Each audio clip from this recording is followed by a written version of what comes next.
If you are following this Joseph Boakai capital building fire trial, watch, listen, and learn. Thank you. They have requested they have filed a motion for discovery, meaning the defense lawyers or Fonati lawyers have requested the evidence that the government lawyers say they have. That's what they call discovery. But they are scheduling the case, and the government lawyers had not released or submitted the evidence that the government say they have against Fonati them. That compelled their lawyers, Fonati lawyers, to file a motion for discovery, to compel the government lawyers to turn over what they have as evidence against them, for them to review the evidence, to go and prepare their argument or their response to the evidence that the government say they have against them. Now, fast forward, you know that the evidence already was submitted one day. You got less than 24 hours prior to the start of the case, 7 o'clock in the night, at the law firm of Cllr Workings, right? You know all of that already. So when the Fonati lawyers received the evidence from the government, they went to review the evidence. While reviewing the evidence, they realized that there were contradictions, there were suspicions and all of that, and there were some irregularities. For example, they realized that, according to them, the National Security Agency made some arrests and entered into the homes of some of the suspects on December 20th, 2024.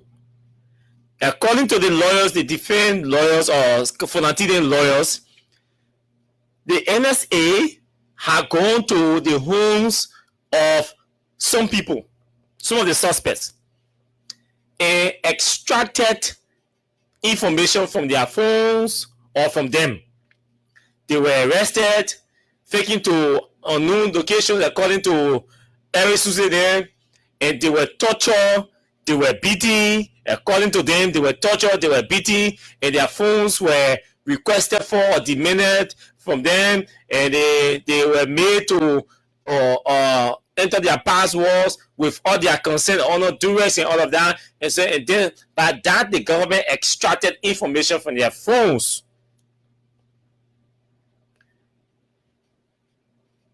According to Arthur Johnson, what Arthur Johnson is saying, that process that the government used or the state security used to extract evidence from their phone, that process is faulty. It's illegal. Evidence acquired, and that evidence acquired under such manner cannot be adduced or admissible in the court, because you took the man, the accused cannot provide evidence against himself. In this case, the government allegedly or reportedly coerced, tortured, intimidated the suspects to provide evidence against themselves. So the lawyers are arguing that under our jurisdiction, these materials cannot be used in court to find somebody, hold somebody guilty of committing any crime. That's one argument. The second point, the second argument they're making is that the security officer, some of the investigations that were conducted, that the NSA did not have the authority to conduct those investigations, for example, criminal investigation in the case of arson. So they argue that the NSA did investigation. They arrested people, they kept people there at their place, at their headquarters, they investigated them. And on the basis of their investigation, the police checked, they were charged. Arthur Johnson and the other lawyers are arguing that the NSA does not have any legal authority to conduct criminal investigation, especially in the case of arson. Their responsibility is to spy on behalf of the country. And if they spy and they believe that they get any evidence against somebody, they turn it over to the appropriate security authority to investigate them. But instead of spying for the country or running intelligence for the country, they went ahead to investigate a criminal matter, which according to the lawyers, the NSA does not have that jurisdiction. So all of those investigations that took place and evidence were extracted, the lawyers are saying no, suppress this evidence because they were illegally acquired. Suppress the evidence, meaning you can use the evidence in court. So just trash it, throw it out. That's what Adler Johnson is saying here. Now, the third point that you need to know is that the lawyers also, while reviewing the evidence, establish that investigation, search, and seizure are already taking place on the 20th of December in 2024. Meaning, when the incident happened last year,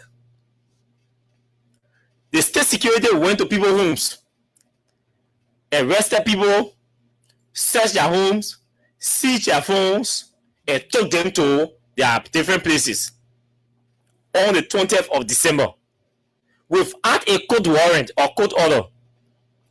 When they completed their investigation, they finished intimidating the people, harassing them, extracting information from their phones. Then they went to the court on the 9th of January in 2025, 1 month after, to acquire search and seizure warrant from the court, because they wanted to use the search and seizure warrant to cover up for the mistake or the reckless action they are already taking, they are already done, carry out. So they went and performed the action, the search and seizure in December, on the 20th of December. Then they went to the court in January and asked them for search and seizure. So you get the point? So that's one. So the lawyers are saying, no, this is insincerity. You can't go search and seize people properties, seize people gadgets and everything. Then in December and then in January you run to the court and get search and seizure. No. In an argument, you are supposed to obtain search and seizure before going to somebody's home to search and seize their property, because everything that was searched, all the properties that were searched and seized, those who did it did not have authority from the court. So anything extracted from those properties that were seized cannot be used in court, because they were illegally seized, they were illegally acquired, and the homes that were searched, if there were anything extracted from those homes that were submitted as evidence, cannot be used because they were not legally acquired. That's the point. So that's the argument the lawyers are pushing. The lawyers are also saying, hey, JFK is a government hospital on the motion for independent examination, medical examination. The lawyers are saying, hey, the Ministry of Justice and the John F. Kennedy Medical Center got agreement. JFK is a government, and the case is a government case. It is the government that is prosecuting these private citizens who are politicians anyway. And so the JFK cannot be a government entity. The government is prosecuting these politicians in a political trial. Then you send these people who are workers or employees of the politicians to go to the government hospital to do medical examination to know whether they were tortured, whether they were beaten, and all of that. The defense lawyers are saying, no, we need an independent medical examination on these people. So we can't go JFK. Our clients cannot go JFK. JFK is already compromised. The wives down there, you have the wives of presidential appointees working down there. Josiah Joker, for example, his wife is the director of nursing at JFK. You want to send anti-government suspects, anti-government indictees at JFK, where you have the wives and family members of presidential appointees working at JFK to conduct medical examination. Conflict of interest. That's conflict of interest. By extension, the JFK as a government-run entity is already compromised. is already a party to the case, especially so when they already have arrangements with the Ministry of Justice. So let's go do an independent medical examination. We will hire an independent medical examiner, which from any institution to come in and do the independent examination on these people. If possible, say we won't do it in the public on camera. So that's the motion before the judge. We're waiting for the ruling from the judge, because the judge is also, mind you, there's a motion to suppress the evidence that I just spoke about. But the judge is saying before he rule on that motion to suppress the evidence, he wants the medical examination to be conducted on the suspects or the indictees, which will inform his decision. So it is obvious. Once it is the medical examination prove that these guys were tortured, maybe they have bruises on them, all of that, and what have you, and that the test is conducted, and you will see that people private parts are not in good standing and all of that, that could inform the judge's decision to rule to suppress or admit the evidence or uphold the evidence in the case. Again, I will always conclude by saying to you, Judge Roosevelt Willie should not be trusted. I will always say to you, Judge Roosevelt Willie should not be trusted because he works for the government. He's in the pockets of Joe Barker. He's taking instruction from Joe Barker, and Barker is pacing on him every day. So he's nobody to be respected. I don't see him working with beer all around, but not a responsible man. You think he's independent? No, he's not independent. He's compromised, and it's a political case. Any decision can come from Judge Roosevelt Willie. In this case, I'm not saying in any other case. I'm saying in this particular case, expect any decision from Roosevelt Willie until he starts to prove his independence in the matter. But until then, expect anything from him.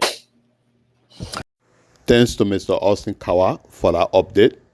And after everything that you watch, you listen to, what did you learn? Let us know in the comment section. And what are you thinking about this case? Remember, this is Informed Labrador today.